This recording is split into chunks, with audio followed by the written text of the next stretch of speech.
So I want to talk about what's going on when someone is constantly projecting their discomfort or blame onto you. Because when this pattern happens, it will repeat unless you learn how to change how you respond. So when someone's repeatedly pushing blame onto you, what they're often trying to do is offload their own emotional discomfort. It doesn't mean they're being malicious. It really means the nervous system is overwhelmed.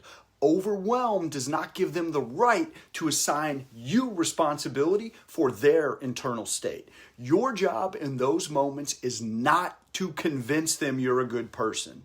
The moment you try and defend your character, you've already lost your footing. Instead, the boundary we're learning to hold is this: you can acknowledge someone else's feelings without accepting the blame. If you hear global statements like, you always, you never, this is your problem, that's a cue to stop engaging at the content level. Those statements are not about resolution, they're about discharge. Here's how you handle it the next time it happens. First, you've got to interrupt the pattern early. Not aggressive, just clear and direct. You say something like, hey, I'm open to talking about a specific situation, but I'm not going to engage in being blamed as a person. This sentence does two things. It keeps you available and it's protecting your identity.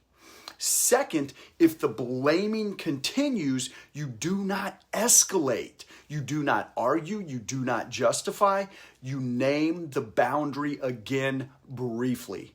Hey, this isn't feeling productive for me. I need to pause this conversation. And then you follow through. No more speeches, no explanations.